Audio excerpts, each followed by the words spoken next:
guys, I'm Samina and welcome to the Cupcake Confession where I show you how you can learn to make amazing decadent desserts and sweet treats.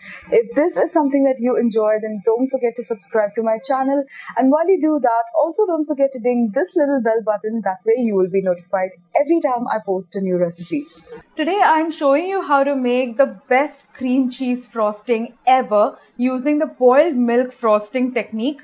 It is so stable, so firm. I mean, look at this frosting. You can use it to pipe your cupcakes, frost layer cakes, or even pipe a nice beautiful swirl on a French macaron. So let's get started. The first thing we're going to do is make the milk or the boiled milk pudding. So here I have full fat milk, and to that I've added my light brown sugar. Now this adds a beautiful caramel undertone to your cream cheese frosting. You don't actually have to use the light brown sugar. It works perfectly well with plain caster sugar as well. Once the sugar is dissolved on low heat, I'm going to add the flour into this. This is all-purpose flour. And I'm going to use a whisk and rigorously beat this so that no lumps remain in this mix, because you do not want lumps to be in the pudding, because that will translate into a lumpy frosting as well. So make sure all the lumps are gone on low heat. Once the lumps are gone, you increase the heat and you start beating this or boiling this on medium-high heat for about 3 minutes.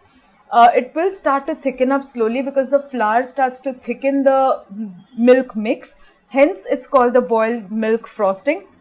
You see that it goes really thick, and after the 3-minute mark, it has completely cooked the flour out, so you won't get a raw floury taste in the frosting. You're going to take this out and into a plate. What I like to do is cool this down to room temperature, because you don't want it to be warm. It will melt your frosting. So I just like to pop this into the freezer for about 20 minutes. So it brings down the temperature rapidly, and instead of cooling it, it just brings it to room temperature. Once that's done, you're going to take your room temperature cream cheese and use electric beaters on medium speed to soften it. Once that's done, you're going to add the cooled pudding mix, which is now at room temperature, in 2 additions. So you'll add the first addition, give it a good mix on medium speed, and once you've done that, you're going to add the second batch of this boiled milk pudding, and then you're going to keep beating this for about 3 to 4 minutes on medium to medium high speed. I like to use a spatula, go around the sides and bottom of the bowl. As you can see, the frosting at this point looks really grainy and it doesn't look light and fluffy, but don't be disheartened, because it will come together as you keep beating this on medium-high speed. So you're going to keep beating this till it gets nice and fluffy. I like to use my spatula several times. So after every minute of beating, I use my spatula, go around the sides and bottom of the bowl, and then continue beating the frosting. After about 4 minutes, the frosting will go really nice and light and fluffy and really thick.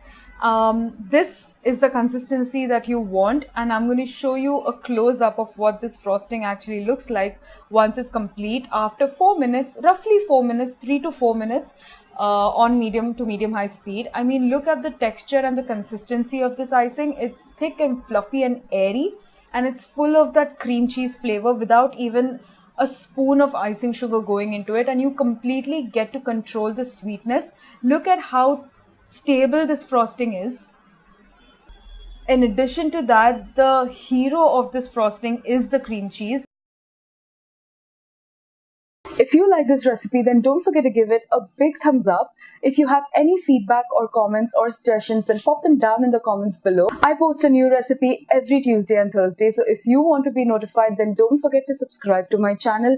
And while you do that, also don't forget to ding this little bell button. Until I see you again next time, bye.